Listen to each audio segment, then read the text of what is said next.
हे हमारे अद्वैत पिता परमेश्वर, हमारे जीवनों के स्वामी, हमारे उद्धारकर्ता प्रभु यीशु मसीह और हमारे मार्गदर्शक, हमारे जीवन की कठिनाइयों में हमें शांति देने वाले पवित्र आत्मा, हम आपका स्वागत करते हैं आज की आराधना में और आपकी उपस्थिति के लिए हृदय की गहराइयों से धन्यवाद देते हैं।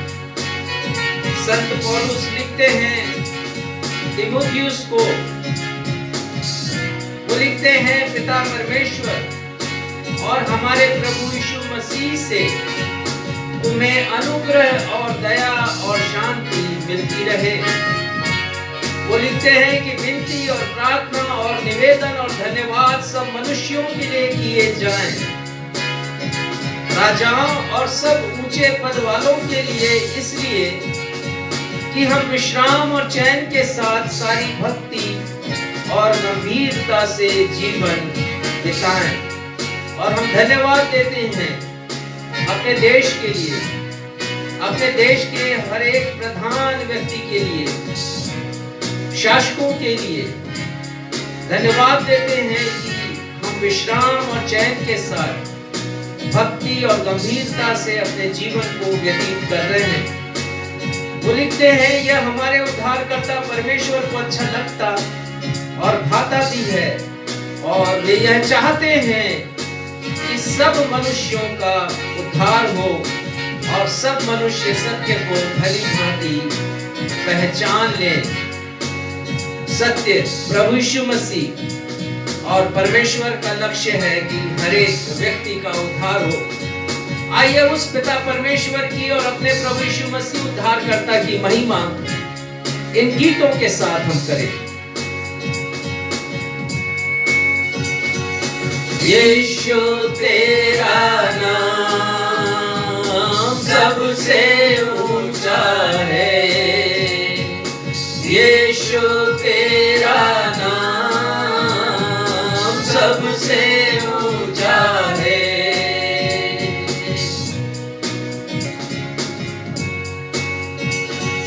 नाम में है मुक्ति, जिस नाम में है शक्ति, जिस नाम में है शांति, देता वो नाम चंगाई।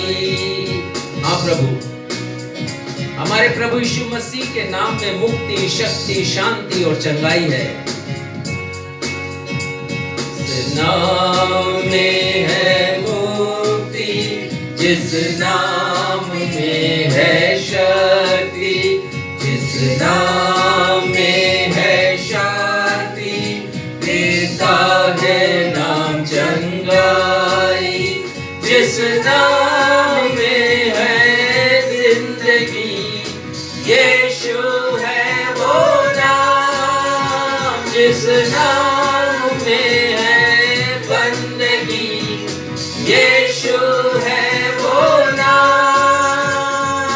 यीशु तेरा नाम सबसे ऊंचा है,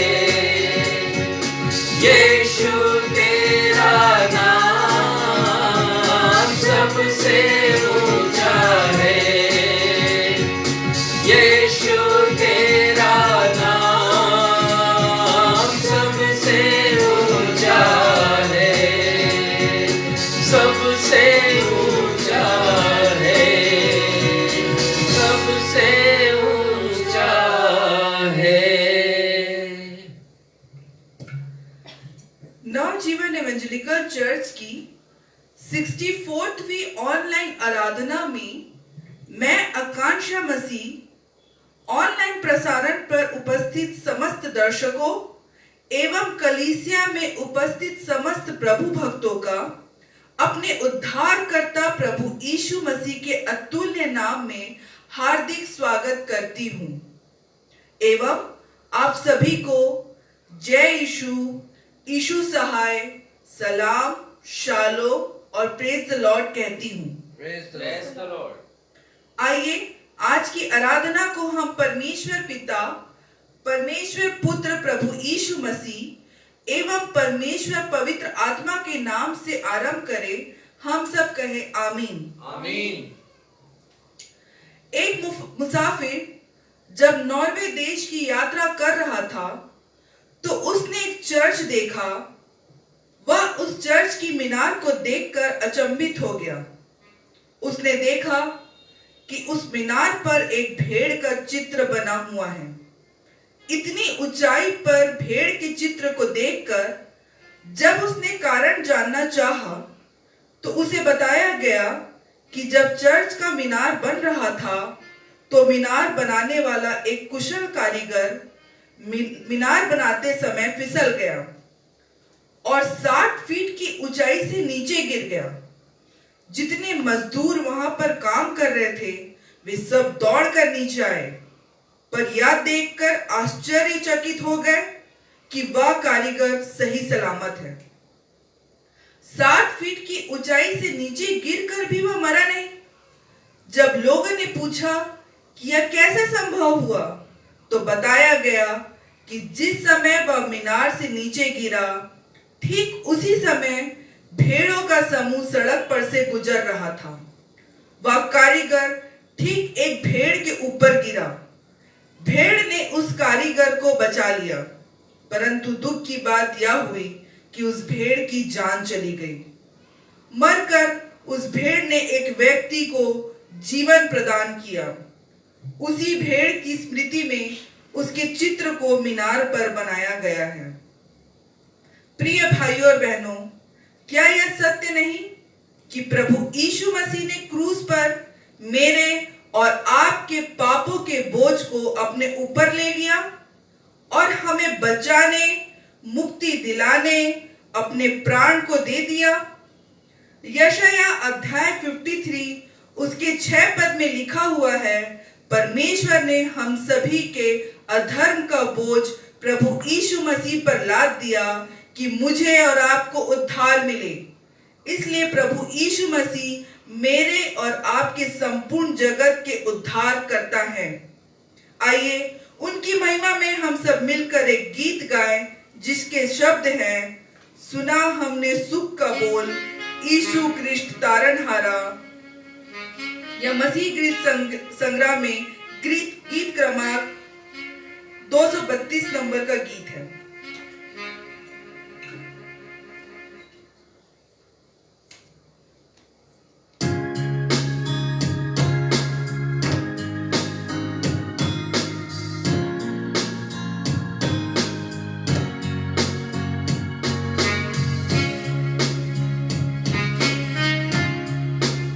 प्रिसिल्ला जे ओवेंस इस गीतकार की गीतकारा हैं। उन्होंने इस गीत को सन 1860 के आसपास लिखा। वो एक संडे स्कूल की शिक्षिका थी। पूरा जीवन उन्होंने बच्चों को धार्मिक ज्ञान देने में लगा दिया। बच्चों के लिए उन्होंने बहुत प्यारे प्यारे गीत लिखे।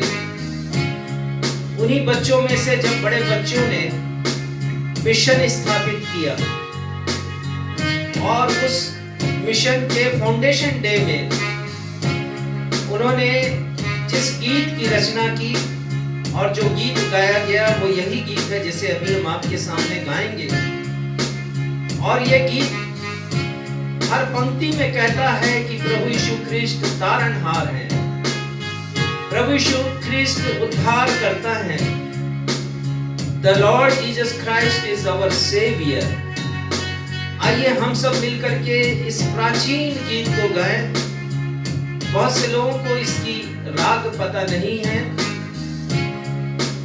मैं भी बहुत कुछ इस गीत के बारे में जानता नहीं हूँ, राग के विषय में, लेकिन फिर भी हम गाएंगे इस गीत को क्योंकि इसके शब्द बहुत अच्छे हैं और आज के संदेश से इसके शब्द मेल खाते हैं।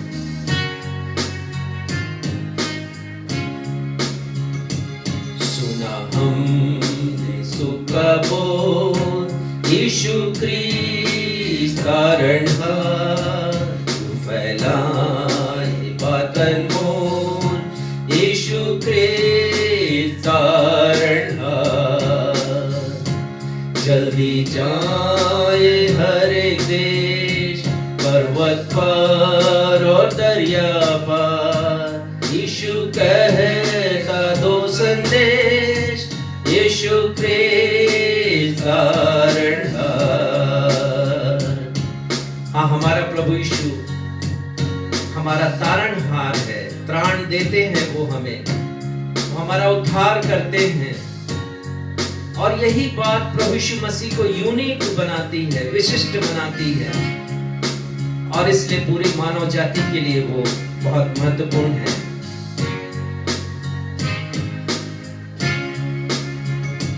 मर के जीता अब सदा, यीशु क्रिस्त तारणहार, आवे हम तो सर्वदा, यीशु क्रिस्त तारणहार।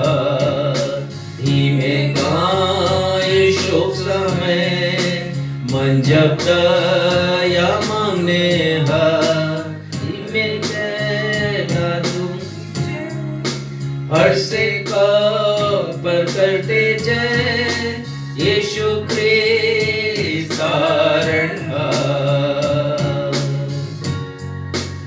जीवन के कठिन क्षणों में प्रभु यीशु मसीह हमारे तारणहार हैं, हमें बचाते हैं, हमें सुरक्षा देते हैं, हमें मुक्ति प्रदान करते हैं। शैतान के प्रकोप से, उसके हथकंडों से हमें बचाते हैं और परमेश्वर पिता के स्वर्ग राज्य तक हमें पहुंचाते हैं। आंधी लहरों तुम कहो, यीशु क्रिस्त तारणहार, बोलो दूर के पापी को, यीशु क्रिस्त तारणहार। काबू सागर प्रतिगांव, आगे करो तुम प्रचार, मुक्ति पूरी से में त्राण, यीशु क्रिस्त तारणहार। मुक्ति पूरी से में त्राण, यीशु क्रिस्त तारणहार। मुक्ति पूरी से में त्राण, यीशु क्रिस्त तारणहार।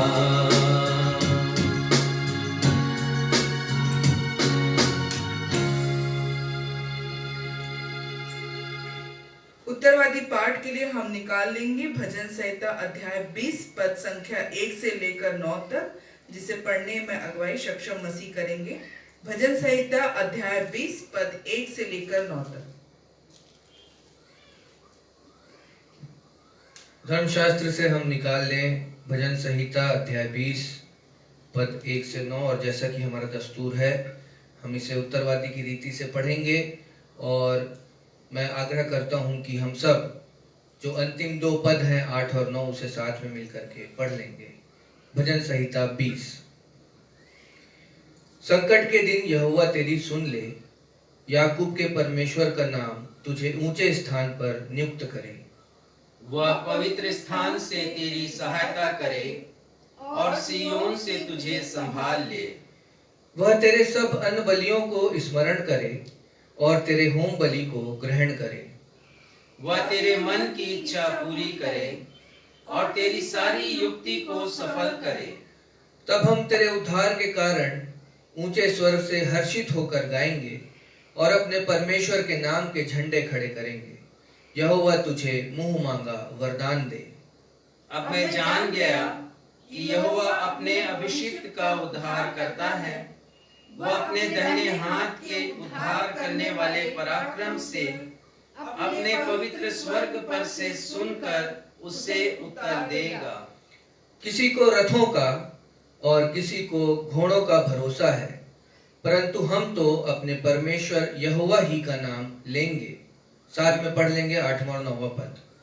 वे तो झुक गए और गिर पड़े, परंतु हम उठे और सीधे खड़े हैं। हे यहोवा बचा ले, जिस दिन हम पुकारें तो महाराजा हमें उत्तर दे। यह परमेश्वर पिता का सत्य और जीवित वचन है। परमेश्वर पिता अपने इस वचन के पढ़े जाने, सुने जाने और समझे जाने पे अपनी बहुतायत की आशीष प्रदान करें। हम सब कहें आमीन। आमीन। अब समय होगा कि हम अपने पास्टर इंचार्ज से सूचनाएं सुन लेंगे। सूचनाओं के पश्चात वे मध्यस्थता की प्रार्थना में हम सभी की अगुवाई करेंगे। यदि आपके पास कोई प्रार्थना अनुरोध हो तो उसे आप फेसबुक वॉल पर लिखकर हमें भेज दीजिए, हम प्रार्थना करेंगे।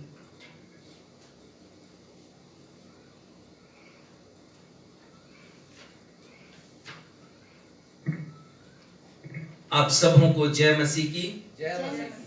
नवजीवन इवेंजलिकल चर्च की आज की आराधना 64वीं ऑनलाइन आराधना है।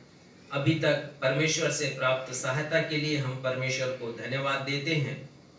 यदि संडे सर्विस की बात की जाए या रविवारी आराधना की, तो आज 49वीं आराधना है जिसमें मैं और आप शामिल हो रहे हैं। इसके बाद 50, 51, 52 और मैं हिसाब लगा रहा था। पिछले वर्ष 22 मार्च से हमने ऑनलाइन आराधना शुरू की और इस वर्ष 21 मार्च को हमारे 1 वर्ष पूरे हो जाएंगे। 1 वर्षों तक सतत रूप से हजारों लोगों के मध्य में पहुंचना, परमेश्वर के नाम से, प्रभु यीशु मसीह के नाम से, पवित्र आत्मा की उपस्थिति में, ये एक अद्भुत है। हम परमेश्वर पिता को धन्यवाद देते हैं और हम चाहते हैं कि जैसा परमेश्वर पिता ने हमें दर्शन दिया है कि हम इस सिलसिले को सतत रूप से जारी रखें, क्योंकि बहुत से फीडबैक हमें ऐसे मिल रहे हैं कि वे लोग जो कि भारतवर्ष के दूर दूर क्षेत्रों में हैं, वे बड़े लाभान्वित हो रहे हैं रविवारी आराधना के द्वारा, संदेश के द्वारा, वचन के पढ़े जाने के द्वारा, गीतों के गाए जाने के द्वारा, प्रार्थना किए जाने के द्वारा। तो इसलिए हम इस सिलसिले को जारी रखेंगे। यद्यपि कलीसिया साक्षात रूप में या भौतिक रूप से प्रारंभ हो गई है, आप कलीसिया में आ सकते हैं, आराधना में शामिल हो सकते हैं और साथ ही साथ वे सारे लोग जो कि नहीं आ सकते, वृद्ध लोग जो कि अक्षम हैं स्वास्थ्य की दृष्टि से, वे ऑनलाइन आराधना में भाग ले सकते हैं। आपके पास यदि समय है और आप बाइबल के ज्ञान में, बाइबल अध्ययन में आगे बढ़ना चाहते हैं, अवश्य ऑनलाइन आराधना में हिस्सा लीजिए। वे सारे लोग जो कि दूरस्थ क्षेत्रों में हैं, जहां कलीसियाई सुविधा उपलब्ध नहीं है, वे सारे लोग जो कि पुलिस में हैं या आर्मी में हैं, सीआरपीएफ में हैं या बीएसएफ में हैं, वे सारे लोग जो संगति प्राप्त करना चाहते हैं परमेश्वर पिता की आराधना के माध्यम से, वे सारे लोग भविष्य में भी हमारे साथ जुड़े रहेंगे। और आपसे अनुरोध है कि आप यदि हमारी आराधना को लाभान्वित पाते हैं, योग्य पाते हैं, तो इसका प्रचार भी करें ताकि अधिक से अधिक लोग परमेश्वर के वचन के द्वारा, आराधना के द्वारा, स्तुति गीतों के द्वारा आशीषों को प्राप्त कर सकें। ये लेंट काल का समय है और आप सभी के आत्मिक ज्ञान की वृद्धि के लिए और इसलिए भी कि आप अपना समय परमेश्वर की संगति में व्यतीत करें, मैं प्रतिदिन दैनिक आत्मिक ऊर्जा, लेंट कालीन दैनिक आत्मिक ऊर्जा बहुतों को प्रेषित कर रहा हूं।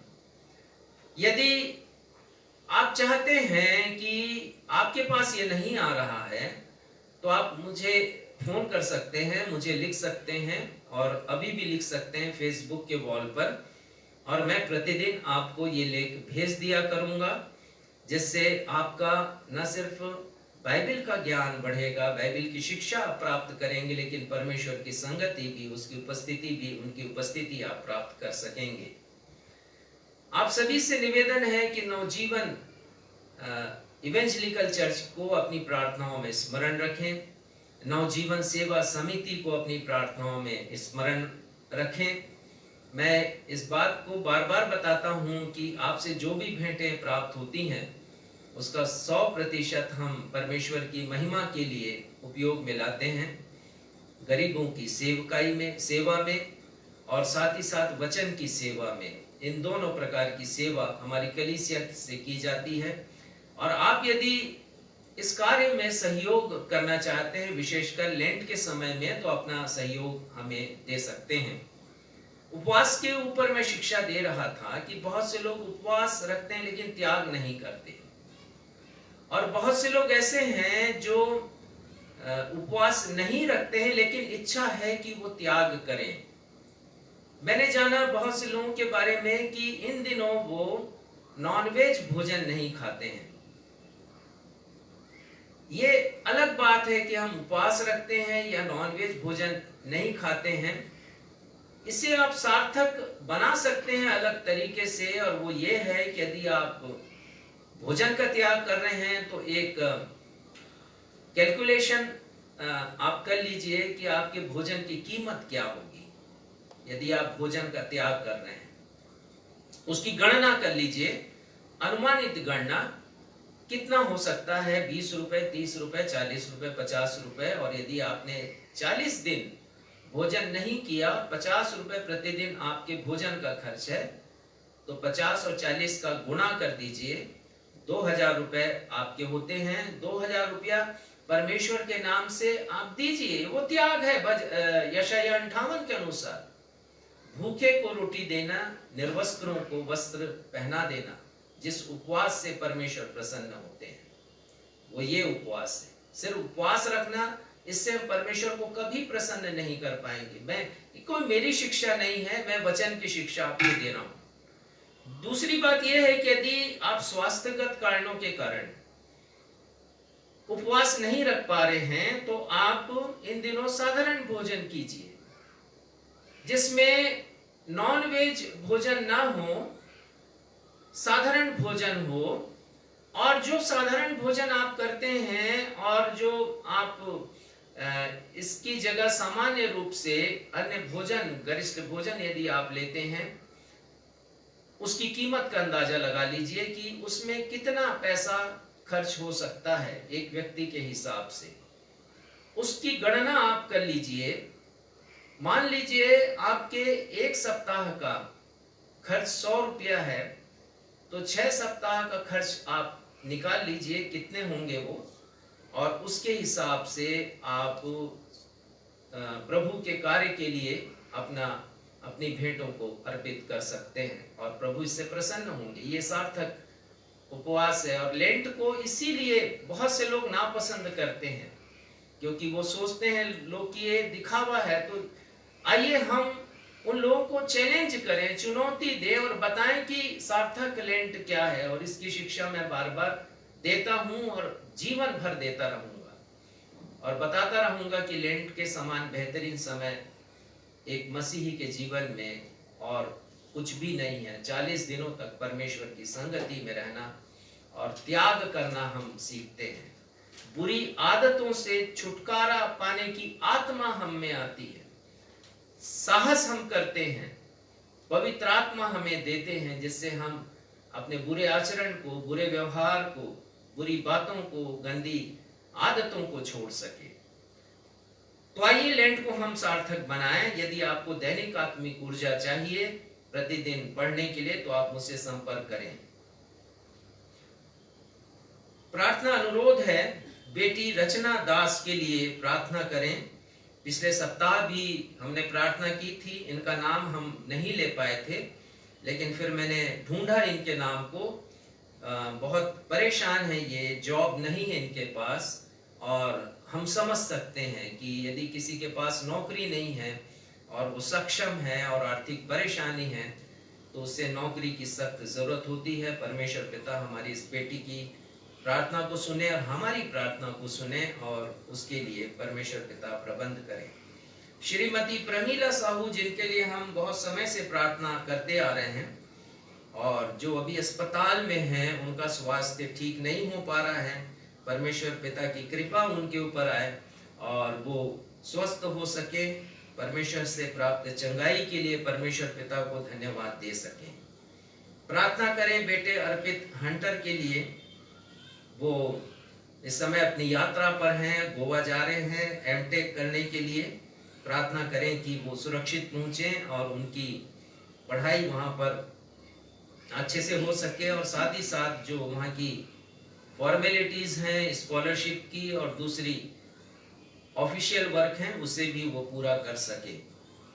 बहन उजली और उनका परिवार सताव से होकर के गुजर रहा है। परमेश्वर पिता से प्रार्थना करते हैं कि उन्हें साहस दें, हिम्मत दें कि सताव की इस घड़ी में वो धैर्य के साथ परमेश्वर पिता की संगति में रह सके। प्रार्थना करें हम मनबोध भाई के लिए, बीमार हैं इन दिनों। प्रार्थना करें कि परमेश्वर पिता उन्हें चंगाई दें। भाई राजकुमार, उनकी पत्नी अमृता, इन दोनों के मध्य में पारिवारिक कलह है और इतना ज्यादा इनका विवाद बढ़ गया है कि ये तलाक लेना चाहते हैं। परमेश्वर पिता से प्रार्थना करते हैं कि इनके परिवार में स्थायित्व आ सके, दोनों एक दूसरे को क्षमा करें और हमेशा एक दूसरे के साथ रहने का संकल्प करें।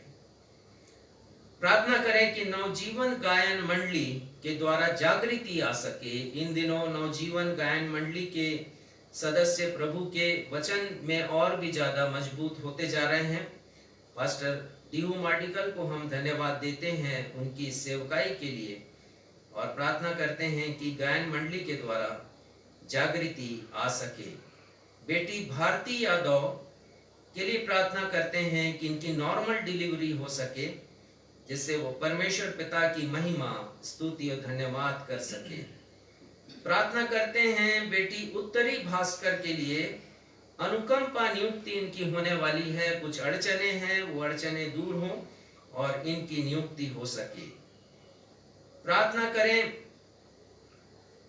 बहन राजकुमारी के लिए, 5 वर्षों से निसंतान है और परमेश्वर पिता से हम प्रार्थना करते हैं कि परमेश्वर पिता इन्हें बच्चे की आशीष से आशीष प्रदान करें ताकि ये परमेश्वर पिता की महिमा अपने उस आशीष के साथ या बच्चे के साथ कर सके। हम प्रार्थना करें बहन हीरा भाई की नातिन के लिए, उनको चंगाई मिल सके और बेटी सृष्टि के लिए हम धन्यवाद देते हैं परमेश्वर पिता को कि उसका जॉब लग सका। ये दुबई में है और उन्होंने नई कार खरीदी है, नई नौकरी मिली, नई कार मिली है। परमेश्वर पिता उन्हें और उनकी मम्मी को, डॉक्टर योगिता को अपनी आशीषों से परिपूर्ण करते जाएं।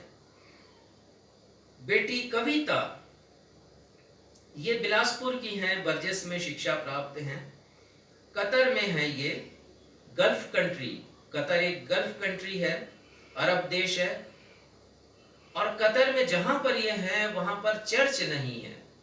और उन्होंने लिखा है कि हमारे संदेशों के द्वारा, हमारी आराधना के द्वारा वो परमेश्वर की संगति में रहती हैं।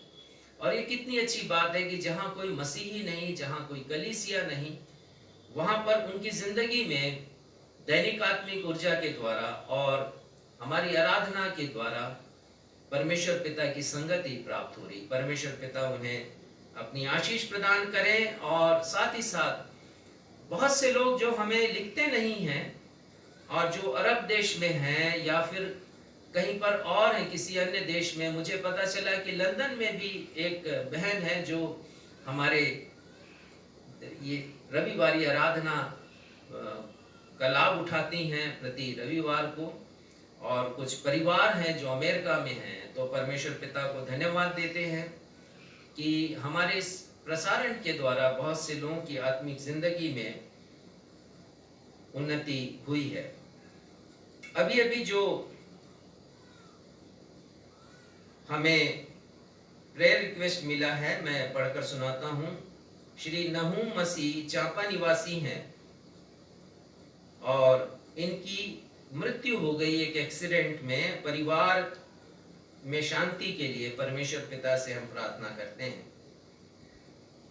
बेटी रचना दास, जिनके लिए हमने प्रार्थना की है, उन्होंने लिखा है कि उनके अपार्टमेंट में एक भाई हैं और वो पैरालिसिस से पीड़ित हैं और हम उनकी चंगाई के लिए प्रार्थना करते हैं। और आप यदि उनका नाम भी भेज दें तो बहुत अच्छा होगा, हम नाम लेकर परमेश्वर पिता से प्रार्थना करेंगे। आइए इन सारे विषयों के लिए हम प्रार्थना करें और प्रार्थना के पश्चात हम प्रभु की प्रार्थना भी करेंगे। हे हमारे पिता, अपने इन सारे अनुरोधों को, सारी विनतियों को हम आपके समीप लेकर आते हैं।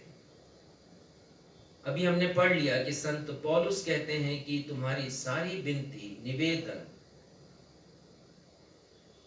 देश के प्रधानों के लिए किए जाएं। और वो लिखते हैं परमेश्वर को ये भाता है और अच्छा भी लगता है। हम उनके लिए विनती करते हैं क्योंकि हम चैन के साथ और विश्राम के साथ अपनी आराधना कर सकते हैं। और पिता, हम विनती कर सकते हैं हर एक ऐसे लोगों के लिए जो पीड़ित हैं, या तो बीमारी से पीड़ित हैं या कोई ना कोई आवश्यकता है उनके जीवन में। नौकरी की आवश्यकता है, कई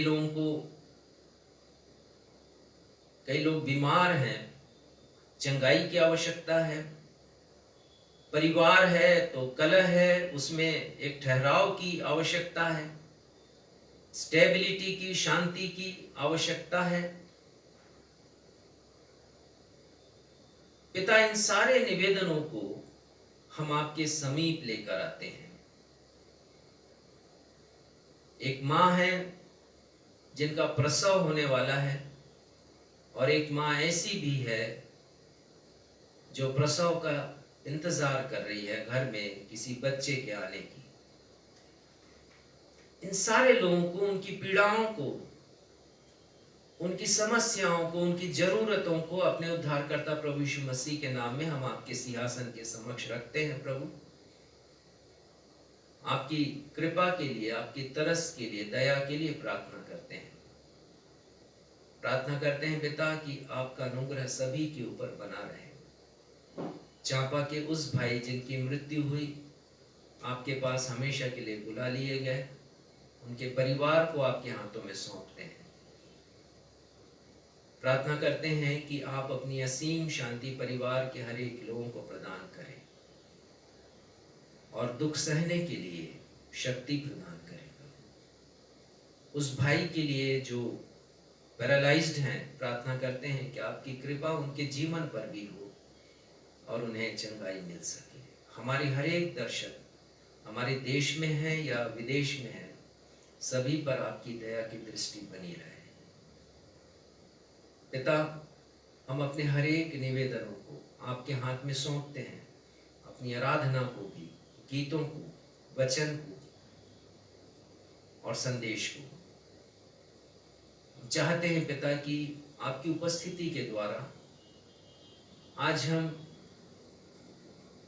आपकी आशीषों को प्राप्त कर सकें, कुछ नए ज्ञान को हम प्राप्त कर सकें। प्रभु, हम देख सकें कि आज की आराधना के द्वारा आप हमसे क्या चाहते हैं।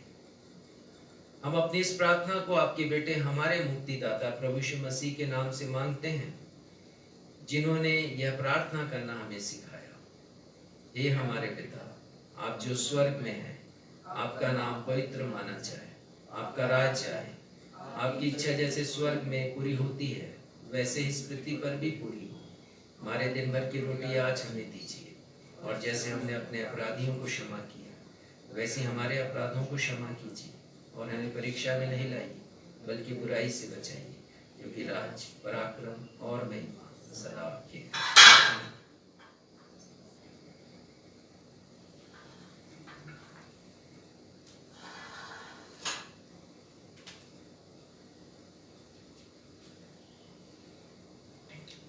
अवसर होगा कि हम अपनी अपनी भेंटों और धन्यवादी भेंटों को देने के द्वारा प्रभु की महिमा करें। आइए इस समय हम एक गीत गा लेंगे जिसके शब्द हैं, बोलो जय मिलकर जय, बोलो जय यीशु की जय, बोलो जय मिलकर जय, बोलो जय जय जय।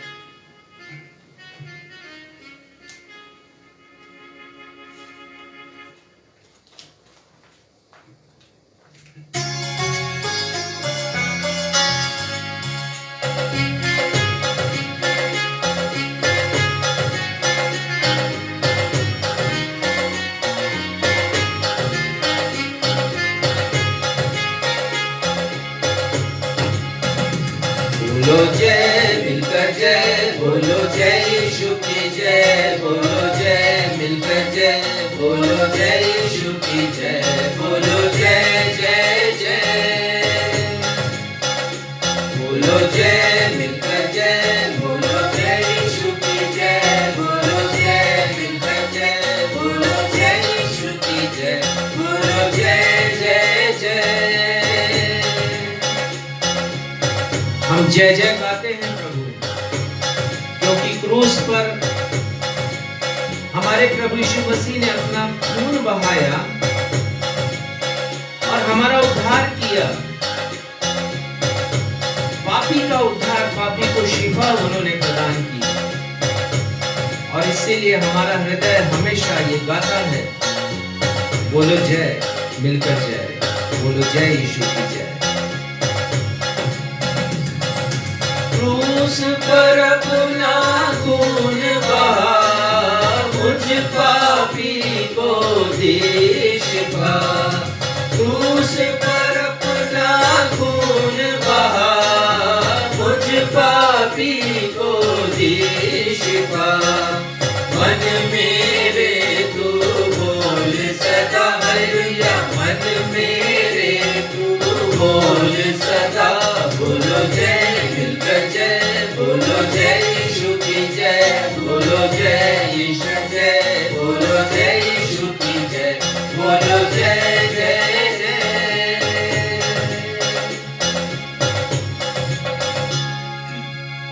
भेंटों के लिए धन्यवाद की प्रार्थना पास्टर साहब करेंगे।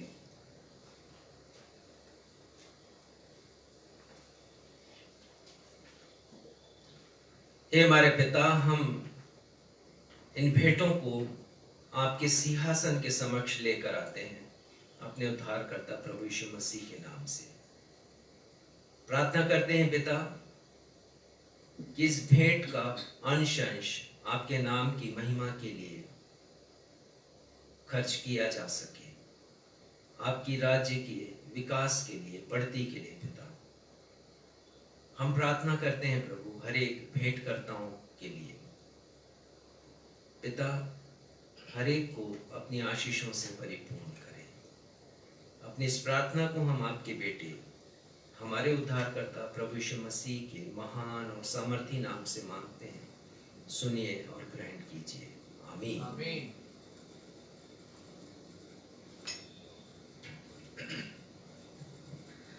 पवित्र शास्त्र से पाठों का पठन।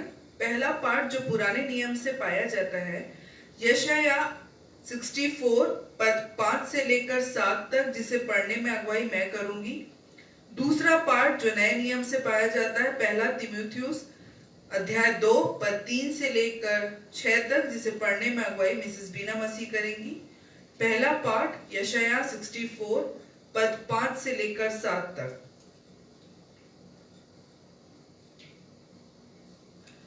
तू तो उन्हीं से मिलता है जो धर्म के काम हर्ष के साथ करते और तेरे मार्गों पर चलते हुए तुझे स्मरण करते हैं। देख, तू क्रोधित हुआ है क्योंकि हमने पाप किया। हमारी यह दशा तो बहुत समय से है, क्या हमारा उद्धार हो सकता है? हम तो सब के सब अशुद्ध मनुष्य के से हैं और हमारे धर्म के काम सब के सब मैले चिथड़ों के समान हैं। हम सब के सब पत्ते के समान मुरझा जाते हैं और हमारे अधर्म के कामों में हमें वायु के समान उड़ा दिया गया है। कोई भी तुझसे प्रार्थना नहीं करता, न कोई तुझसे सहायता लेने के लिए चौकसी करता है कि तुझसे लिपटा रहे, क्योंकि हमारे अधर्म के कामों के कारण तूने हमसे अपना मुंह छिपा लिया है और हमें हमारी बुराइयों के वश से छुड़ा दिया है, वश में छोड़ दिया है। परमेश्वर अपने पढ़े हुए वचन पर आशीष दे। हम सब कहें आमीन। आमीन।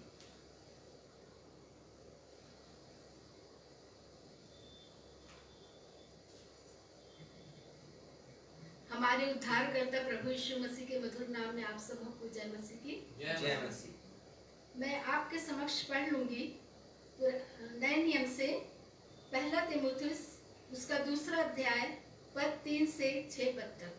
यहाँ पर इस प्रकार लिखा है, यह हमारे उद्धारकर्ता परमेश्वर को अच्छा लगता और भाता भी है, जो यह चाहता है कि सब मनुष्यों का उद्धार हो और वे सत्य को भली भांति पहचान ले, क्योंकि परमेश्वर एक ही है और परमेश्वर और मनुष्यों के बीच में भी एक ही बिचवई है, अर्थात मसीह यीशु जो मनुष्य है, जिसने अपने आप को सबके छुटकारे के दाम में दे दिया और उसकी गवाही ठीक समय पर दी गई।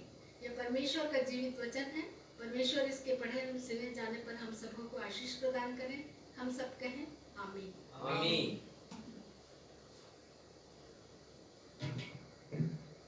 सुसमाचार पाठ के लिए हम निकाल लेंगे यूहन्ना रचित सुसमाचार अध्याय 3 पद संख्या 16 से लेकर 21 तक, जिसे पढ़ने में अगुवाई रेवरेंड राजेश मसीह करेंगे। यूहन्ना अध्याय 3 पद 16 से लेकर 21।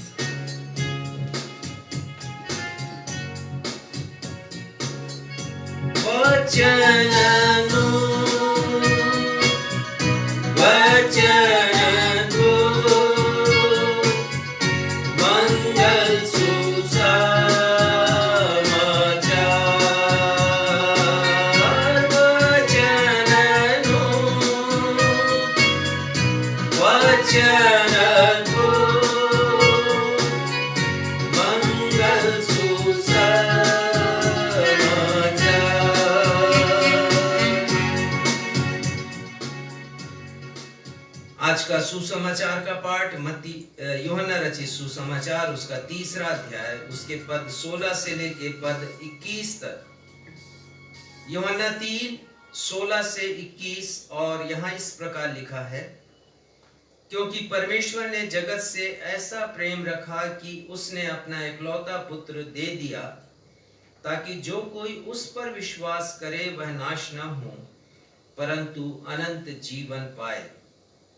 परमेश्वर ने अपने पुत्र को जगत में इसलिए नहीं भेजा कि जगत पर दंड की आज्ञा दे, परंतु इसलिए कि जगत उसके द्वारा उद्धार प्राप्त करे। जो उस पर विश्वास करता है उस पर दंड की आज्ञा नहीं होती, परंतु जो उस पर विश्वास नहीं करता वह दोषी ठहर चुका, इसलिए कि उसने परमेश्वर के इकलौते पुत्र के नाम पर विश्वास नहीं किया।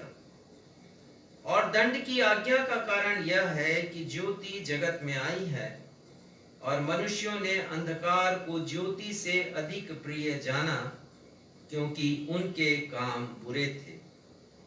क्योंकि जो कोई बुराई करता है वह ज्योति से बैर रखता है और ज्योति के निकट नहीं आता, ऐसा न हो कि उसके कामों पर दोष लगाया जाए। परंतु जो सच्चाई पर चलता है वह ज्योति के निकट आता है, ताकि उसके काम प्रकट हों कि वह परमेश्वर की ओर से किए गए हैं। ये प्रभु यीशु ख्रिस्ट का सुसमाचार है। हे प्रभु यीशु ख्रिस्ट, आपके नाम की महिमा हो। हम सब कहें आमीन। आमीन। अवसर आ गया है कि हम अपने पास्टर इंचार्ज रेवरेंड राजेश मसीह से आज का संदेश सुनकर आत्मिक ऊर्जा प्राप्त करें। और संदेश का विषय है मानव जीवन के लिए प्रभु यीशु मसीह महत्वपूर्ण क्यों है, भाग 5। Why Lord Jesus Christ is so much important to human life, part 5।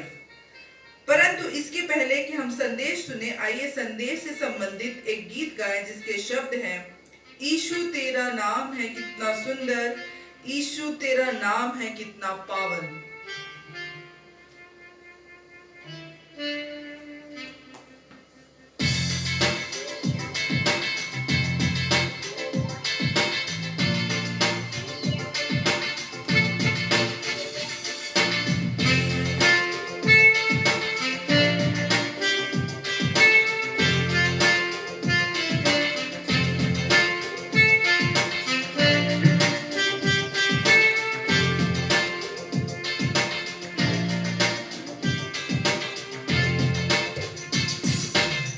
यीशु तेरा नाम है कितना सुंदर, यीशु तेरा नाम है कितना पावन, यीशु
यीशु तेरा नाम है कितना सुंदर, यीशु तेरा नाम है कितना पावन, यीशु तेरा नाम है कितना सुंदर, यीशु तेरा नाम है कितना पावन।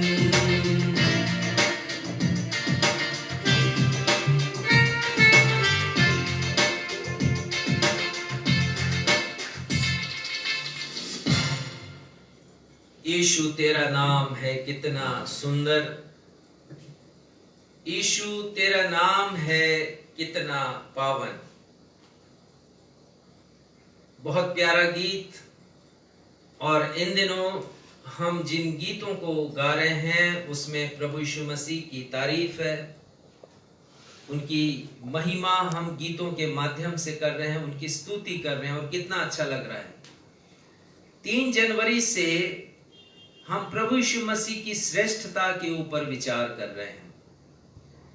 जिस विषय को हमने लिया है इस वर्ष के प्रारंभ से, वो विषय है कि हम परमेश्वर की स्तुति करना, प्रभु यीशु मसीह की स्तुति करना चाहते हैं। वो सर्वोपरि हैं, वो सर्वश्रेष्ठ हैं, ये विषय है। The Lord Jesus Christ is preeminent and paramount in the whole universe. इस श्रृंखला के अंतर्गत आज का अध्ययन 9वां अध्ययन होगा और ये अध्ययन लगातार बढ़ता जा रहा है। मैंने पहले से कोई तैयारी नहीं कर रखी है, पर जैसा परमेश्वर का आत्मा मुझे निर्देश देते हैं, उसके अनुसार मैं संदेश को तैयार करता जाता हूँ।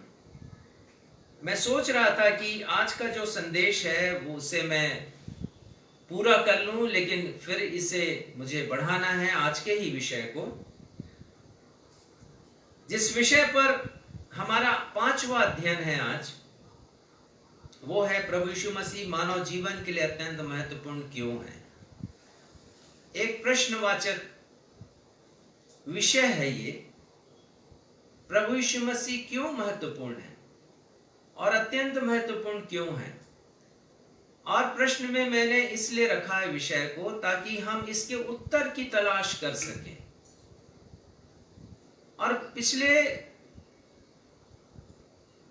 4 रविवारों से हम इसके उत्तर की तलाश कर रहे हैं। आज 4था रविवार है। पहले रविवार में हमने इसकी केवल एक व्याख्या देखी थी। हमने देखा इस प्रश्न के उत्तर में कि पहला कारण इस बात के ऊपर यकीन करने का कि प्रभु यीशु मसीह मानव जीवन के लिए महत्वपूर्ण है, पहला कारण यह है कि हमने देखा कि प्रभु यीशु मसीह अहिंसक क्रांतिकारी, प्रभु यीशु मसीह नॉन वायलेंट रिवॉल्यूशनरी हैं। और इसे हमने विस्तार से देखा था। मैं आज नहीं जाने वाला कि किन किन बिंदुओं के ऊपर हमने विचार किया। दूसरा उत्तर हमने देखा अपने प्रश्न के लिए और कारण हमने जाना कि क्यों प्रभु यीशु मसीह अत्यंत महत्वपूर्ण है, और वो ये था कि प्रभु यीशु मसीह समग्र परिवर्तनकारी है, होलिस्टिक ट्रांसफॉर्मर प्रभु यीशु मसीह। और तीसरा कारण हमने जाना कि क्यों प्रभु यीशु मसीह मानव के लिए अत्यंत महत्वपूर्ण है। पिछले रविवार को हमने देखा कि प्रभु यीशु मसीह सच्चे, सही मायने में यथार्थवादी हैं। The Lord Jesus Christ is truly realistic। इसके अंतर्गत पिछले रविवार को हमने सीखा कि प्रभु यीशु मसीह रियल हैं, वास्तविक हैं, कोई काल्पनिक चरित्र नहीं है उनका, वो कोई मिथक नहीं है, वो एक मनगढ़ंत कहानी का हिस्सा नहीं है, वो कोई कोरी कल्पना नहीं है, वो कपोल कल्पित नहीं है, किसी इंसानी दिमाग की उपज नहीं है। प्रभु यीशु मसीह, हमने विस्तार से ये भी देखा कि यथार्थ का अर्थ क्या होता है, और ये भी देखा था कि यथार्थवादी होने का आशय मेरा क्या है। हमने देखा कि प्रभु यीशु मसीह यदि यथार्थवादी हैं तो क्यों हैं। 5 बातों के द्वारा मैंने अपने इस बिंदु को प्रमाणित किया। मैंने प्रमाणित किया, पहला प्रमाण जो मैंने दिया वो ये था कि प्रभु यीशु मसीह ने जो शिक्षाएं दी वो समझदारी से परिपूर्ण शिक्षाएं, ज्ञान और बुद्धिमता से परिपूर्ण शिक्षाएं प्रभु यीशु मसीह ने प्रदान की। और यह भी सीखा हमने पिछले रविवार कि प्रभु यीशु मसीह की शिक्षाएं व्यावहारिकता से परिपूर्ण है। प्रभु यीशु मसीह ने कभी ऐसी शिक्षा नहीं दी जो लुभावनी हो, सत्य से परे हो। उन्होंने कभी ऐसी शिक्षा नहीं दी जो लच्छेदार बातों से भरी पड़ी हो, जिसमें आधा सच हो आधा झूठ हो।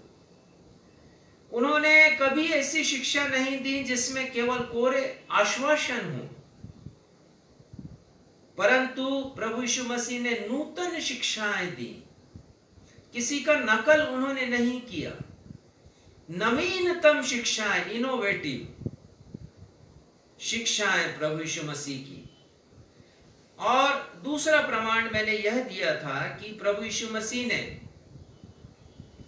ऐसी व्यावहारिक या प्रैक्टिकल शिक्षाएं उन्होंने प्रदान की, रचनात्मक शिक्षाएं, जिनके परिणाम को उसकी अपेक्षा के अनुसार या उम्मीद के अनुसार हासिल किया जा सकता है। ऐसी शिक्षा उन्होंने नहीं दी कि परिणाम पाने के लिए व्यक्ति मुश्किल में पड़ जाए।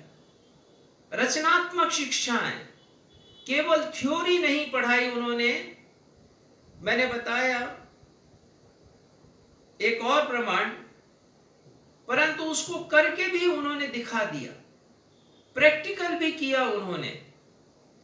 प्रभु यीशु मसीह की कथनी और करनी में कोई फर्क नहीं। तीसरा प्रमाण जो मैंने दिया था उस दिन 5वां प्रमाण था, लेकिन अभी बताते बताते मेरे मुख से निकल गया, तो तीसरा प्रमाण समझिए। जैसा कहा वैसा करके उन्होंने दिखा दिया। ऐसा नहीं कि थ्योरी कुछ पढ़ाया उन्होंने, प्रैक्टिकल कुछ कर दिया। आमतौर से जो हम अपनी जिंदगी में देखते हैं, बहुत से अगुओं के जीवन में कहते कुछ हैं, करते कुछ हैं। उन्होंने कहा दुश्मनों से प्रेम करो और करके दिखा दिया। उन्होंने कहा दुश्मनों को क्षमा करो, क्षमा करके दिखा दिया। उन्होंने अपने शिष्यों से कहा कि सताव को सहना पड़ेगा, क्रूस उठाना है तुम्हें, सताव सहना पड़ेगा, दुख तुम्हारी जिंदगी में आएंगे।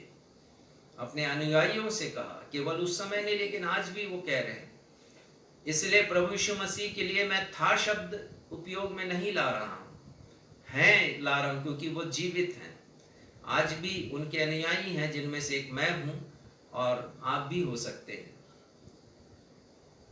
दुख उठाने कहा उन्होंने, दुख उठाकर दिखा दिया।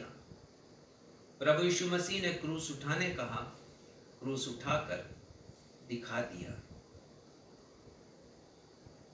जो कहा उसे किया। चौथा प्रमाण मैंने दिया, प्रभु यीशु मसीह ने मनुष्यों के लिए ऐसे लक्ष्य निर्धारित नहीं किए जिन्हें हासिल करना उनके लिए बड़ा कठिन हो। टास्क जरूर कठिन है, क्रूस उठाने का काम आसान नहीं है, सकरे मार्ग से होकर चलने का काम आसान नहीं है, परंतु कठिन नहीं है। यह वचन में भी लिखा है कि प्रभु यीशु की आज्ञा कठिन नहीं है। आम आदमी के लिए यह पालन योग्य आज्ञा है जिसे प्रभु यीशु मसीह ने दिया, उनकी शिक्षाएं। एक आम आदमी उसका पालन कर सकते हैं। यह अलग बात है कि लोग बहाने ढूंढते हैं। देखा जाए तो उनके स्वयं का लक्ष्य असंभव था, क्रूस पर अपने प्राण को देना, मेरे और आपके गुनाह को अपने ऊपर ले लेना, मुझे और आपको जिंदगी देने के लिए। क्रूस की मर्मांतक पीड़ा को सहना, अपने प्राण को देना मेरे और आपके उद्धार के लिए। उनका लक्ष्य बड़ा असंभव था, लेकिन उन्होंने उसे संभव किया। मनुष्य के लिए स्वयं का उद्धार प्राप्त करना असंभव था, लेकिन उन्होंने आसान बना दिया, इसे संभव कर दिया। और एक और प्रमाण जो मैंने दिया कि प्रभु यीशु मसीह ने मानवीय समस्याओं को उसके यथार्थ स्वरूप में देखा है, महसूस किया है, या कहें कि भोगा है। उन्हें भी भूख लगी, उन्हें भी प्यास लगी, वो थके, उन्हें नींद आई। एक आम व्यक्ति जिन परिस्थितियों से होकर गुजरता है, प्रभु यीशु मसीह हर एक उन परिस्थितियों से होकर के गुजरे हैं, महसूस किया। ऐसा नहीं कि उन्होंने बातें कुछ और की हों, लेकिन दुखों को उन्होंने सहा ना हो। ऐसी कठिन परिस्थितियों से होकर के वो गुजरे नहीं, हर परिस्थिति से होकर के वो गुजरे हैं, महसूस किया है हर एक उन परिस्थितियों को जिन्हें एक आम आदमी अपनी जिंदगी में महसूस करता है। आज हम चौथे कारण के ऊपर आएंगे, प्रभु यीशु मसीह क्यों मानव जीवन के लिए अत्यंत महत्वपूर्ण है। और चौथा कारण है कि प्रभु यीशु मसीह सच्चे उद्धार करता है। The Lord Jesus Christ is a true savior. सच्चे उद्धार करता है प्रभु यीशु मसीह। परंतु इसके पूर्व कि हम प्रभु यीशु मसीह को एक सच्चे उद्धारकर्ता के रूप में जाने, हम विस्तार से 6 प्रश्नों की ओर जाएंगे और इन 6 प्रश्नों के द्वारा हम सीखेंगे उद्धार के विषय में। जब तक हम उद्धार को नहीं समझेंगे, उद्धारकर्ता के योगदान को नहीं समझ पाएंगे। उद्धारकर्ता प्रभु यीशु मसीह हैं, उनकी श्रेष्ठता क्या हो सकती है, इस उद्धार को देने के द्वारा वो सर्वश्रेष्ठ क्यों हैं, हम कभी इसे नहीं समझ पाएंगे जब तक हम उद्धार को ना समझें। यद्यपि उद्धार एक ऐसा शब्द है कि जब मसीही परिवार में किसी बच्चे का जन्म होता है और जब वो सीखना शुरू करता है, तब से वो जानने लगता है इस शब्द को, उद्धार को। लेकिन इस उद्धार के बारे में आप स्वयं कितना जानते हैं, कितना ज्ञान है अभी तक आपको? क्या जाना है कि केवल उद्धार शब्द में से ही आप खुश हैं? तो आज आपके लिए अवसर होगा कि हम प्रश्नों के द्वारा उद्धार को समझें। बाइबल का एक प्रमुख विषय है उद्धार। न सिर्फ पुराने नियम का परंतु नए नियम का भी ये प्रमुख विषय है। उद्धार परमेश्वर का एक मिशन है। मनुष्य का उद्धार हमने पढ़ लिया 1 तीमुथियुस 2 अध्याय में। परमेश्वर चाहते हैं कि सब मनुष्यों का उद्धार हो। और हमने यूहन्ना उसके 3 अध्याय के 17वें पद में भी यही बात पढ़ी है आज। और यहां लिखा है कि प्रभु यीशु ख्रिस्ट इस दुनिया में दंड देने के लिए नहीं आए, लोगों को पाप के लिए, उनके गुनाहों के लिए, अपराधों के लिए दंडित करने के लिए नहीं आए।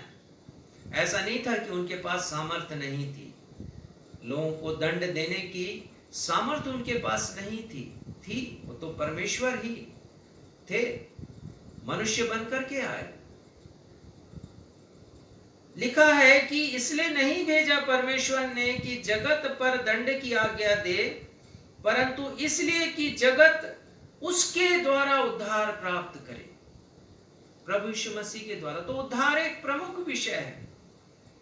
यूहन्ना 3:17 में परमेश्वर अपनी इच्छा प्रकट करते हैं और 1 तीमुथियुस 2:4 पद में संत पौलुस परमेश्वर की इच्छा को जाहिर करते हैं और वो लिखते हैं कि परमेश्वर चाहते हैं कि सब मनुष्यों का उद्धार हो और वे सत्य को भली भांति पहचान लें।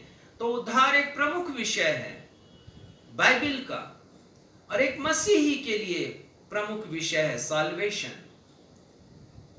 6 प्रश्नों के द्वारा आज हम इस उद्धार विषय को सीखेंगे, और यही आज का पहला हिस्सा है। और अगले हिस्से में अर्थात आने वाले रविवार को हम प्रभु यीशु मसीह को एक सच्चे उद्धारकर्ता के रूप में देखेंगे। आप याद रखिएगा कि आज हमने क्या सीखा है। एक बहन मुझसे कल कह रही थी कि जो संदेश यहाँ से प्रचारित किए जाते हैं तो उनकी एक नोटबुक है और वो लिख लेती हैं कि क्या क्या सिखाया गया है, बाइबल के क्या क्या अंश पढ़े गए हैं, और बाद में उसका वो रिवीजन करती हैं।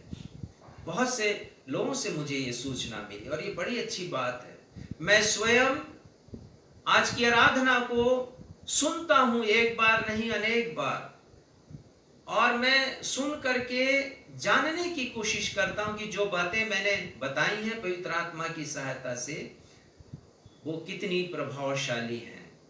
तो आप केवल यहीं तक सीमित नहीं रहिएगा। आज का विषय बहुत लंबा है, गहरा है, और इसे आपको बाद में भी सुनने की आवश्यकता महसूस होगी, तो जरूर इसे सुनिएगा। पहला प्रश्न है, उद्धार क्या है? What is salvation? इसका अर्थ क्या है? इसका तात्पर्य क्या होता है? पुराने नियम में, ओल्ड टेस्टामेंट में, उद्धार के लिए जो शब्द आया वो है यीशुआ, और यही यीशुआ हमारे यीशु के लिए प्रयुक्त हुआ है, क्योंकि स्वर्गदूत ने कहा था, मरियम से भी कहा, यूसुफ से भी कहा कि जो बालक उत्पन्न होगा उसका नाम तुम यीशु रखना, जिसका अर्थ है अपने लोगों को उनके पापों से मुक्ति दिलाने वाला, छुड़ाने वाला। पुराने नियम का ये शब्द है यीशुआ, उद्धार, और एक और शब्द है याशा। ये 2 शब्द प्रयुक्त हुए हैं पुराने नियम में। नया नियम ग्रीक भाषा में लिखी गई है, और इसमें जो उद्धार के लिए शब्द आया है वो है सोडेजो। सोडेजो इंग्लिश में साल्वेशन है, और ये साल्वेशन शब्द लैटिन भाषा के शब्द साल्वेयर से निकला है। हमारे पास 4 शब्द हैं।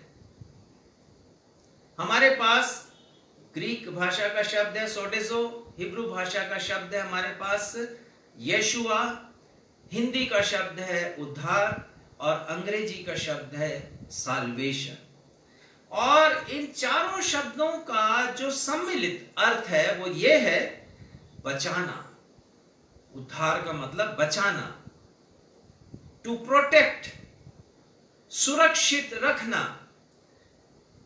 उद्धार का मतलब है मुक्त करना, आजाद करना। उद्धार का अर्थ है छुड़ा लेना या छुटकारा प्रदान करना। उद्धार का अर्थ है त्राण देना, अर्थात रक्षा करना, हिफाजत करना। उद्धार का अर्थ है किसी प्राणलेवा खतरे से बचा लेना, रेस्क्यू करना, रिडेम्पशन करना या टू रिडीम। किसी का प्राण खतरे में है, जोखिम में है, उसे रेस्क्यू करना, उसे बचा लेना। उद्धार का अर्थ है पाप विमोचन करना। उद्धार का अर्थ है ऋण मुक्त करना, कर्ज मुक्त करना।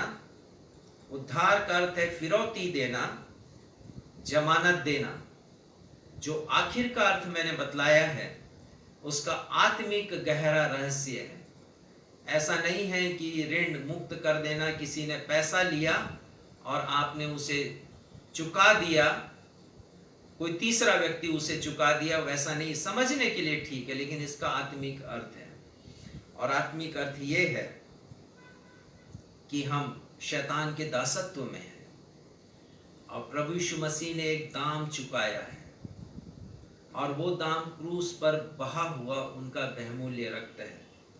और इस बात को संत पौलुस लिखते हैं पहला तीमुथियुस 2 अध्याय के 6वें पद में, यीशु ने अपने आप को सबके छुटकारे के दाम में दे दिया। प्रभु यीशु मसीह ने सबके छुटकारे के दाम में अपने आप को दे दिया, एक कीमत चुकाई प्रभु यीशु मसीह ने। प्रभु यीशु मसीह ने फिरौती दिया है, उद्धार किया हमारा। हम तो बंधक थे, ठीक ऐसे ही जैसे किसी का अपहरण कर लिया जाता है और अपहरणकर्ता फिरौती मांगता है। इतना व्यापक अर्थ है उद्धार का। कितना ज्ञान था हमारे पास उद्धार शब्द के लिए, और कितनी बातें हम सीखते हैं परमेश्वर के वचन से। प्रभु यीशु मसीह ने जमानत दिया है, ठीक ऐसे ही जैसे कोई कैदी जेल में बंद होता है और उसकी मुक्ति के लिए, जेल से रिहाई के लिए जमानत दी जाती है। प्रभु यीशु मसीह ने जमानत दी है। इंग्लिश में बताऊंगा आपको। Salvation is to save, to rescue, to protect, to liberate, to set free, to defense, to keep safe from the bondage of sin, from the darkness of sin, from the consequences of sin, from the power and effect of the sin. यह है उद्धार का काम। और एक मसीह होने के नाते हम सबको यह ज्ञान बड़ा आवश्यक है कि प्रभु, देखिए, जब तक नहीं जानेंगे उद्धार के अर्थ को, प्रभु यीशु मसीह के बलिदान की कीमत को मैं और आप नहीं समझ पाएंगे। दूसरा प्रश्न, मनुष्य को उद्धार की आवश्यकता क्यों है? क्यों बार बार परमेश्वर के वचन में उद्धार शब्द आया है? क्यों मनुष्य के उद्धार के लिए प्रभु यीशु मसीह को इस दुनिया में आना पड़ा, स्वर्ग छोड़कर? क्यों है उद्धार की आवश्यकता? Why salvation is a must to any man? किसी भी मनुष्य के लिए उद्धार जरूरी क्यों है? क्यों ये हर धर्म में ये शब्द पाया जाता है? नजात शब्द पाया जाता है, मुक्ति शब्द पाया जाता है, त्राण पाया जाता है, तारण पाया जाता है, उद्धार शब्द पाया जाता है। अनेक अनेक प्रकार से आया है, अनेक धर्मों में। बाइबल के अनुसार मैं व्याख्या करूंगा। बाइबल कहती है कि उद्धार पाए बिना मनुष्य अपने अल्टीमेट लक्ष्य को कभी हासिल कर नहीं सकता। मनुष्य का अल्टीमेट एम है या अंतिम लक्ष्य मनुष्य का यह है कि वो परमेश्वर को जाने, परमेश्वर की संगति में रहे, परमेश्वर के पास पहुंचे, पहली बात। और दूसरी बात कि मृत्यु के पश्चात वो स्वर्ग में जा सके। These are two ultimate aim of human। किसी भी मनुष्य को आप देख लीजिए, चुन लीजिए, यदि वो आस्था रखता है परमेश्वर के ऊपर, तो उसका लक्ष्य यही है कि वो परमेश्वर के पास पहुंचे, परमेश्वर की संगति में रहे। और इसीलिए दुनिया भर के लोग उपासना, आराधना और दुनिया भर के वो धार्मिक कार्य करते हैं स्वर्ग पहुंचने के लिए। उद्धार की आवश्यकता बाइबल के अनुसार देखें तो परमेश्वर की सहभागिता प्राप्त करने के लिए, संगति प्राप्त करने के लिए और स्वर्ग जाने के लिए बड़ा आवश्यक है। लेकिन इन दोनों बातों को मुमकिन कैसे बनाया जाए? कैसे मुमकिन हो ये? क्योंकि बाइबल ये भी कहती है कि मनुष्य तो पापी है, मनुष्य पतित है, और पाप के कारण मनुष्य के पास वो योग्यता नहीं है कि परमेश्वर के पास पहुंच जाए। योग्यता नहीं है मनुष्य की, ऐसी कोई कैपेसिटी नहीं है मनुष्य की कि वो परमेश्वर के पास पहुंच जाए पापी जीवन को लेकर या पाप में दशा में रहकर, क्योंकि परमेश्वर पवित्र है। संत पौलुस लिखते हैं रोमियो 3:23 में, सबने पाप किया है और परमेश्वर की महिमा से रहित है। परमेश्वर की महिमा उनकी पवित्रता में है। और चूंकि सब लोगों ने पाप किया है, इसलिए वो परमेश्वर की महिमा में पहुंच नहीं सकते हैं। और इसीलिए परमेश्वर और मनुष्य के बीच में एक गहरी खाई है, अलगाव है, दूरी है। मनुष्य चाहे परमेश्वर के पास पहुंचना तो भी वो नहीं पहुंच पाता है, क्योंकि मनुष्य पापी है। बाइबल पाप की बड़ी सटीक व्याख्या करती है, विस्तार से इसके बारे में बतलाती है। उत्पत्ति 6 अध्याय के 5वें पद में लिखा है, परमेश्वर कहते हैं नूह से, मनुष्य के मन में जो कुछ उत्पन्न होता है सो निरंतर बुरा ही होता है। ये तो इस सृष्टि के प्रथम युग की मैं बात कर रहा हूं, प्रथम युग के लोगों की बात मैं कर रहा हूं। और वहां पर ये परमेश्वर का दृष्टिकोण है मनुष्य के विषय में, वो नजरिया है परमेश्वर का। और वो ये है कि मनुष्य के मन में जो कुछ उत्पन्न होता है वो बुरा ही होता है, अर्थात मनुष्य पापी है स्वभाव से। उत्पत्ति 8:21 में परमेश्वर नूह से ही कहते हैं, जल प्रलय के बाद वो कहते हैं कि मनुष्य के मन में बचपन से जो कुछ उत्पन्न होता है सो बुरा ही होता है। मनुष्य के मन में बचपन से, बाल्यकाल से, और हम सब जानते हैं कि बच्चे बचपन से ही झूठ बोलना सीख जाते हैं, चोरी करना सीख जाते हैं, अपशब्द कहना सीख जाते हैं, छल करना सीख जाते हैं। कहां से सीखते हैं ये? कोई ऐसी पाठशाला नहीं है जो बच्चों को ये सब ज्ञान दे, अवगुणों का ज्ञान दे, कैसे उनकी जिंदगी में पाप आता है। बच्चे सीख जाते हैं क्योंकि पाप उनके जीन्स में होता है, उनके डीएनए में होता है। मैंने और आपने अपने माता पिता से इनहेरिट किया है, विरासत में। और देखा जाए बाइबल के अनुसार ये पाप आदम से आया है। आदम के बाद हर एक जनरेशन में ये पाप ट्रांसमिट होता गया है, लोगों ने विरासत में पाया है।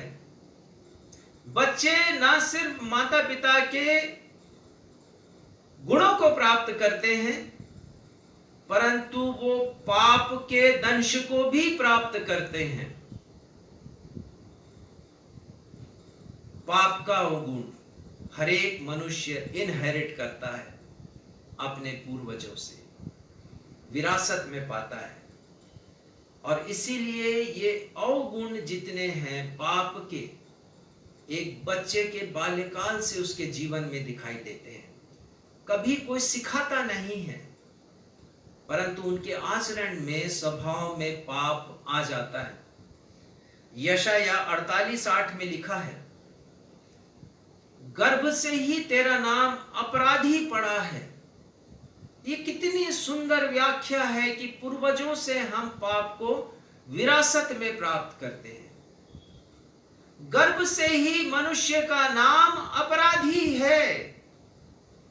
जब एक बच्चा कंसीव होता है, गर्भ में आता है,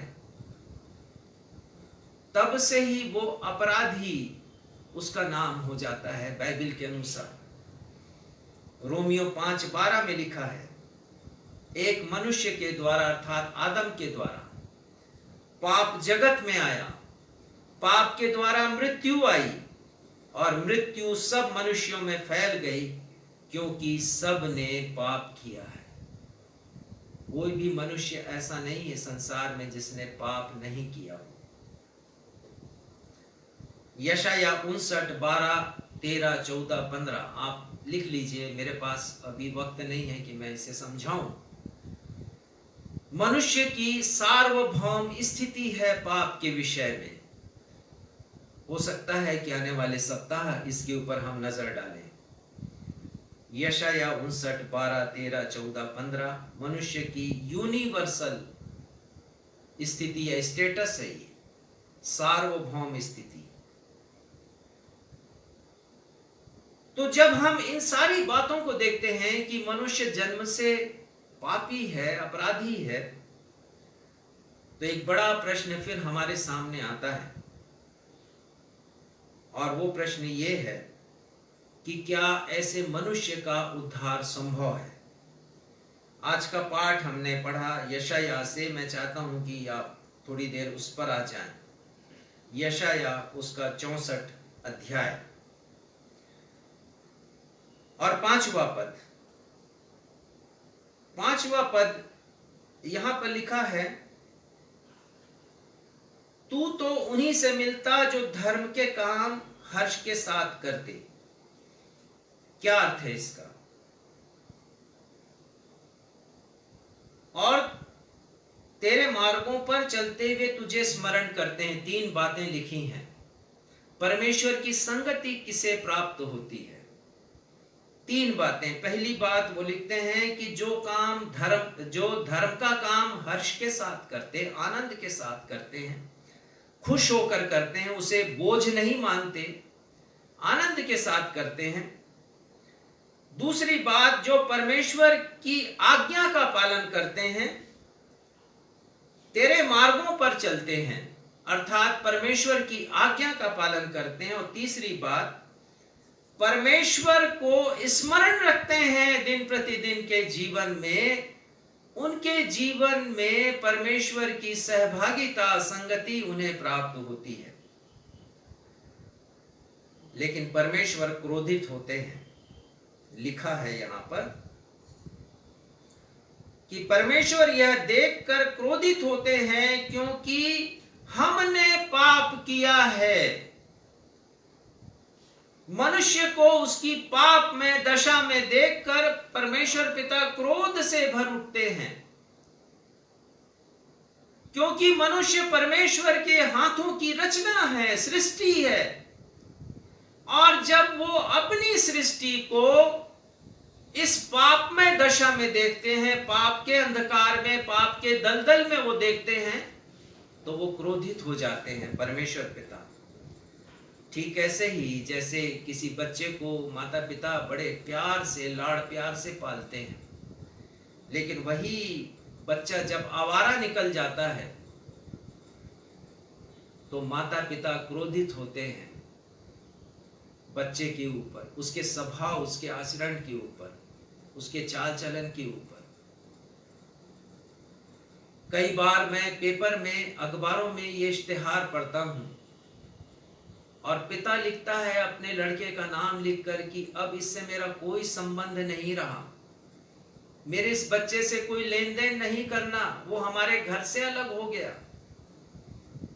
परमेश्वर पिता क्रोधित होते हैं जब मैं और आप उनकी सृष्टि अपने जीवन को उनके धर्म के कार्य में नहीं लगाते, उनके मार्गों पर नहीं चलते, उनकी संगति को नहीं प्राप्त करते, उन्हें स्मरण नहीं करते हम, तो परमेश्वर पिता हमारी जिंदगी से क्रोधित होते हैं। लिखा है, ध्यान दीजिए, हम अभी इस प्रश्न के ऊपर विचार कर रहे हैं, क्या मनुष्य का उद्धार संभव है? और यहां पर मनुष्य की पाप में दशा के बारे में लिखा है, और ये लिखा है, हमारी यह दशा तो बहुत काल से है। कौन से काल की बात कर रहे हैं यहां पर यशाया? वो बता रहे हैं आदम का काल, क्योंकि आदम ने ही पहला पाप किया, उसने और उसकी पत्नी हवा ने। परमेश्वर की अनाज्ञाकारिता की उन्होंने, पहला पाप किया उन्होंने। और वो कह रहे हैं कि ये दशा मनुष्य की प्राचीन काल से है, और इसी के मध्य में वो एक प्रश्न करते हैं क्या हमारा उद्धार हो सकता है? हमारा उद्धार हो सकता है। यशाया 64 उसका 5वें पद का अंतिम हिस्सा और 6वें पद के प्रथम भाग में वो कहते हैं, क्योंकि मनुष्य तो अशुद्ध है। इस अशुद्धता की स्थिति में, ऐसी पापमय दशा में क्या मनुष्य का उद्धार हो सकता है? और दो बड़े प्रश्न फिर यहां आते हैं। मैंने प्रश्नों में संदेश को इसलिए रखा है क्योंकि बहुत बार हम जानते हुए भी प्रश्न नहीं पूछते हैं। हो सकता है कि आपके जहन में बहुत से प्रश्न हों और आज आपको उसका उत्तर मिले। मनुष्य का उद्धार क्या संभव है? और उद्धार के लिए आवश्यक है कि पाप विमोचन हो, पाप दूर हो मनुष्य के जीवन से। लेकिन यह पाप दूर कैसे होगा?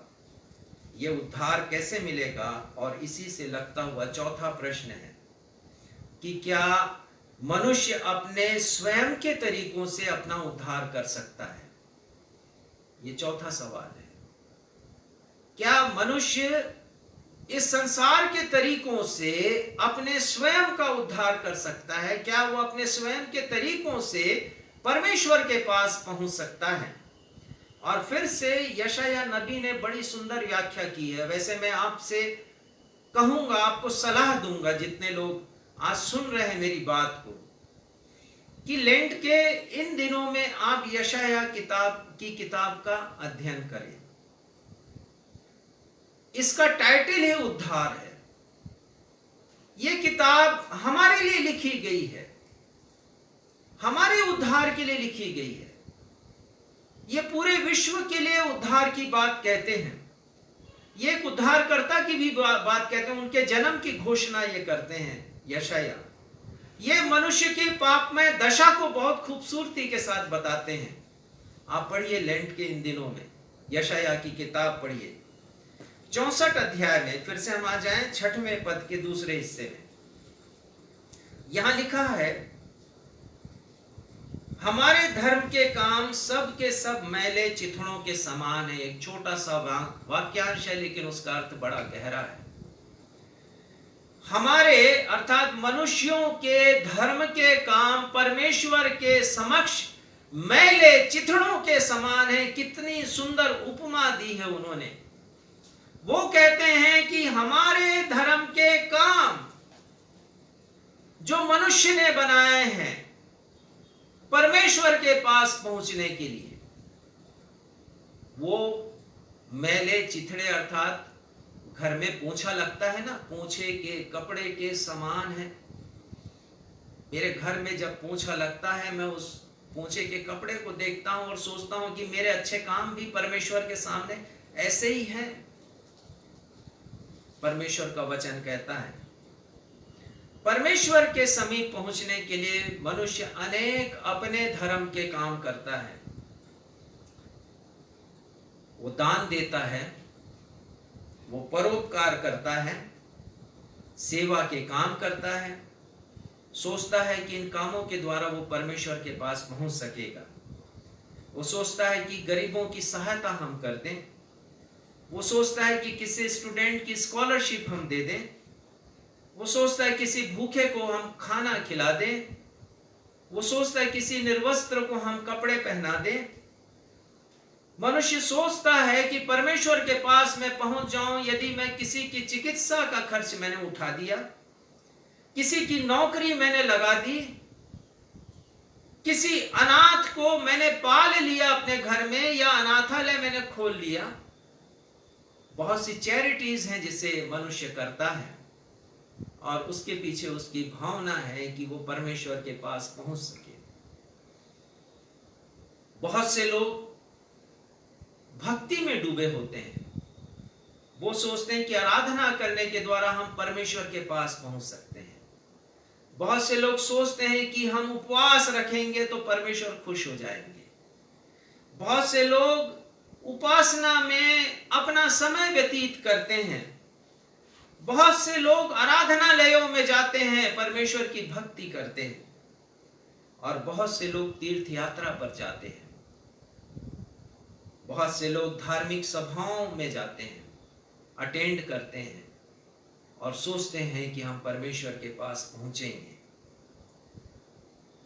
परंतु ये सब नाकाफी है। परमेश्वर का वचन कहता है जरूरी है ये,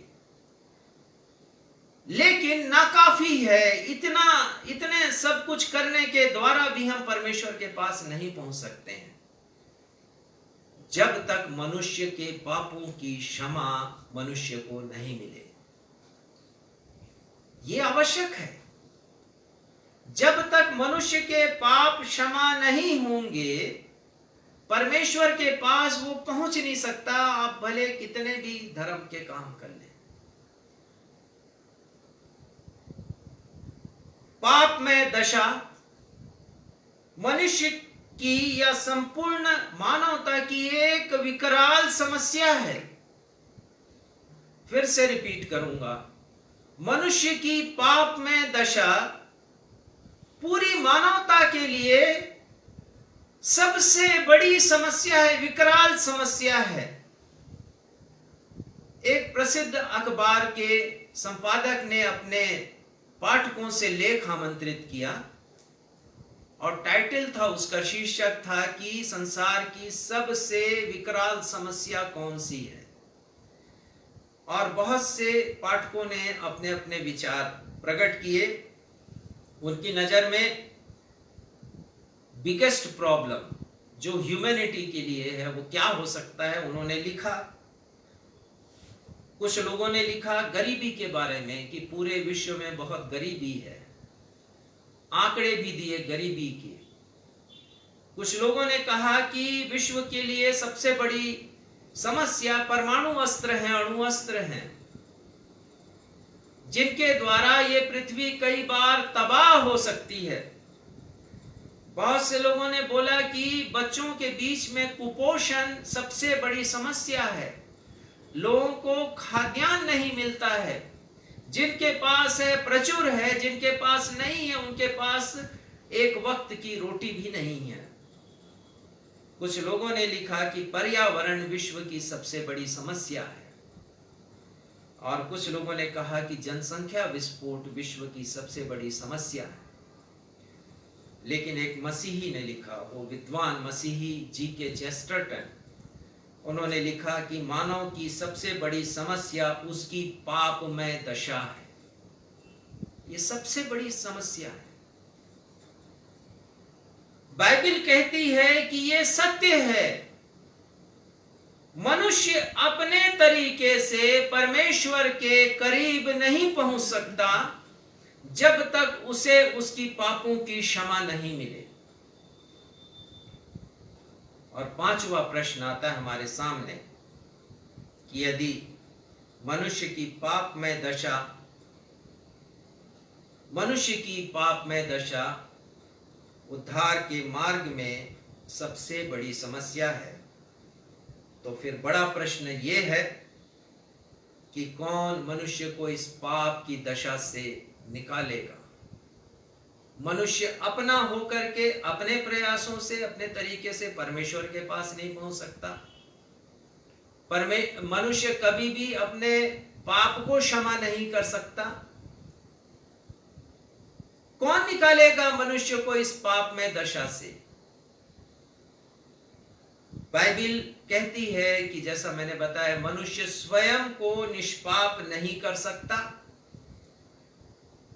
चाहे निष्पाप होने के लिए अपने स्वयं का ही बलिदान क्यों न कर दे, या फिर कितने भी धर्म के काम कर ले, और साथ ही साथ एक मनुष्य दूसरे मनुष्य का उद्धार नहीं कर सकता, क्योंकि बाइबल कहती है कि हर मनुष्य पापी है। तो यदि एक मनुष्य पापी है तो दूसरे पापी का उद्धार वो कैसे करेगा? और इसलिए मनुष्य असहाय है, मनुष्य लाचार है, स्वयं का छुटकारा नहीं कर सकता। संत पौलुस लिखते हैं रोमियो 7:19 में, वो लिखते हैं कि मैं अच्छा कार्य करना चाहता हूं लेकिन नहीं कर पाता हूं। वो लिखते हैं कि बुरा कार्य मैं करना नहीं चाहता लेकिन कर बैठता हूं। और फिर इसी अध्याय के 24वें पद में वो कहते हैं, मनुष्य कैसा अभागा है, उसे मृत्यु की देह से कौन छुड़ाएगा। How miserable is a man, मनुष्य कितना अभागा है, कौन उसे मृत्यु की देह से छुड़ाएगा, कौन उसे उद्धार देगा। मनुष्य अपने तरीकों से उद्धार नहीं पा सकता, मनुष्य इस दुनियावी तरीके से उद्धार नहीं पा सकता। कौन छुड़ाएगा मनुष्य को इस मृत्यु की देह से। और फिर छठवीं बात आती है कि मनुष्य यदि अपने तरीके से अपना उद्धार नहीं कर सकता, मनुष्य अपने स्वयं का उद्धार नहीं कर सकता, एक पापी मनुष्य दूसरे पापी मनुष्य का उद्धार नहीं कर सकता, तो कौन कर सकता है। क्या उद्धार के सारे मार्ग बंद हैं? छठवां प्रश्न। बाइबल कहती है कि केवल और केवल परमेश्वर कर सकते हैं मनुष्यों का उद्धार। मत्ती 19:26 में प्रभु यीशु मसीह ने कहा, मनुष्यों से तो ये हो नहीं सकता है, परंतु परमेश्वर से सब कुछ हो सकता है। Jesus said, with men this is impossible, but with God all things are possible. हर बातें संभव हैं परमेश्वर के लिए, और उद्धार को भी परमेश्वर ने संभव बनाया, विद इन रीच बनाया। हमारे पहुंच के भीतर उद्धार को परमेश्वर लेके आ गए। परमेश्वर पिता ने पतित मानव के उद्धार का प्रबंध किया। एक बड़ा खूबसूरत अध्याय है उत्पत्ति में, उत्पत्ति का 22वां अध्याय, जहां परमेश्वर ने अब्राहम से कहा अपने पुत्र को बलिदान कर दे, और वो बलिदान करने पहुंचता है, सारी तैयारी हो गई, और फिर वो छुरा निकाल लेता है अपने पुत्र का बलिदान करने के लिए, और आवाज आती है। परमेश्वर कहते हैं ऐसा नहीं कर। परमेश्वर ने उपाय किया वहां पर। अब्राहम ने उस स्थान का नाम यहोवा यीरे रखा, परमेश्वर उपाय करने वाले। परमेश्वर ने मनुष्य की असहाय स्थिति को देखा, मनुष्य की निराशा को देखा परमेश्वर ने, और परमेश्वर पिता ने मनुष्य के लिए एक योजना बनाई। परमेश्वर का उपाय पहले केवल एक जाति के लिए था। व्यवस्था विवरण 7:6। पृथ्वी भर के देशों से उन्होंने केवल इस्राएलियों को चुना था अपनी निज प्रजा बनाने के लिए। उसी के उद्धार के बारे में हम पढ़ते हैं, लेकिन नए नियम में हम पढ़ते हैं परमेश्वर ने सारी मानव जाति के लिए उपाय किया। यशाया 1:18 में लिखा है, परमेश्वर कहते हैं आओ हम वार्तालाप करें। तुम्हारे पाप चाहे लाल रंग के हों तो भी वे हिम के समान उजले हो जाएंगे, प्रकाशमान हो जाएंगे। परमेश्वर का इनविटेशन है, यह निमंत्रण है मानव जाति के लिए। यदि तुम मेरे पास पहुंचना चाहते तो आपस में बातचीत तो कर लो, वार्तालाप कर लो, ये मेरा ऑफर है। वो कहते हैं तुम्हारे पाप चाहे कितने भी गंदे क्यों ना हो, मैं उन्हें हिम के समान उजला चमकदार कर दूंगा। ये परमेश्वर का निमंत्रण है, उपाय है परमेश्वर का। और वो कहते हैं 18 पद में, यशाया 18 पद में आगे, चाहे तुम्हारे पाप अर्गवानी रंग के हों। अर्गवानी से क्या मतलब है? इंग्लिश में क्रिम्सन शब्द आया है, और इसका अर्थ होता है गहरा लाल रंग जो काला दिखाई देता है। अर्थात गंदे से गंदा पाप तुम्हारी जिंदगी में हो तो भी तुम मेरे पास आओ, मेरे पास आओ। मैं ऊन के समान तुम्हारे पापों को श्वेत कर दूंगा, अर्थात पवित्रता का जीवन तुम्हें दूंगा। कितना भी गंदा जीवन, लेकिन शर्त है कि तुम्हें मेरे पास आना है। यशाया 45:22 में लिखा है यही बात कि मेरी ओर फिरो, मन परिवर्तन करो, तुम अपना मन फिराओ, हृदय परिवर्तन करो, और वो कहते हैं उद्धार पाओ। यशाया 55 पहले दूसरे पद में लिखा है कि उनका उद्धार मुफ्त है, सेंत मेंत है ये। और यही गीत हमने गाया आज पहले, सुना हमने सुख का बोल, और उसमें एक वाक्यांश है कि परमेश्वर का ये त्राण सेंत मेंत है, मुफ्त है।